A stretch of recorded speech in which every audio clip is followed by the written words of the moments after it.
Rema hari ini, Yosua 1 ayat 8. Janganlah engkau lupa memperkatakan kitab Taurat ini, tetapi renungkanlah itu siang dan malam, supaya engkau bertindak hati-hati sesuai dengan segala yang tertulis di dalamnya.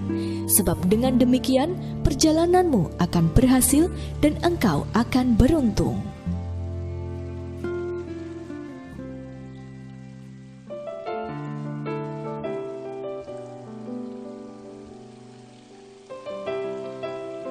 Seorang wanita sangat takut tentang pemeriksaan rahimnya yang bermasalah. Dokter belum memberikan diagnosa yang pasti, tetapi kemungkinan terbesar itu adalah kanker. Kekhawatirannya ditambah dengan kenyataan bahwa tabungannya hanya sedikit. Dan karena bekerja sendiri, ia tidak mempunyai asuransi atau tunjangan kesehatan. Setiap hari, ia membaca Alkitab semakin dan semakin sering. Sebuah perikop di kitab Habakuk membuatnya terus membaca dan mengulang-ulangnya. Habakuk tahu bahwa bangsanya akan diserang dan diporak-porandakan, tetapi ia tetap bisa menemukan sukacita dalam Tuhan. Habakuk pasal 3 ayat 17-18.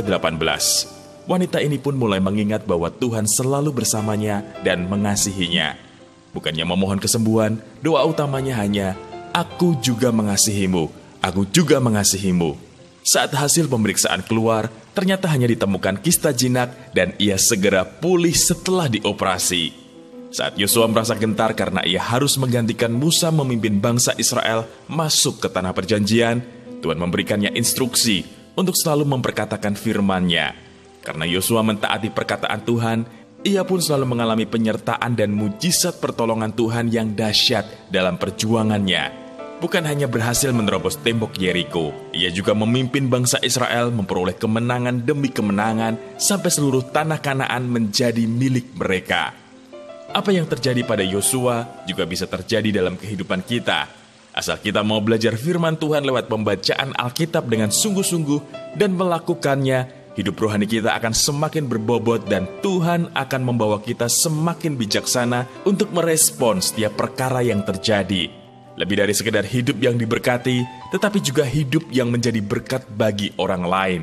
Sekalipun dunia dalam kegelapan, bangsa-bangsa dalam kekelaman, tetapi terang Tuhan terbit atas kita. Kemuliaannya ada dalam hidup kita. Sudahkah Anda membaca Alkitab setiap hari? Mengapa demikian? Mengapa kehidupan rohani yang berbobot tidak bisa terlepas dari membaca Alkitab setiap hari? Bagaimana Anda bisa mendisiplin diri lebih lagi untuk dapat membaca Alkitab setiap hari?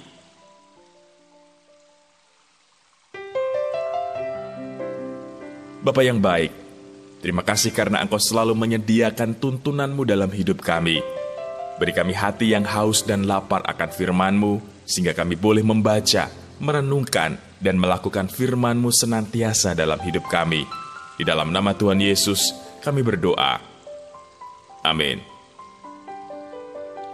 Kehidupan rohani yang berbobot tidak bisa terlepas dari membaca firman setiap hari.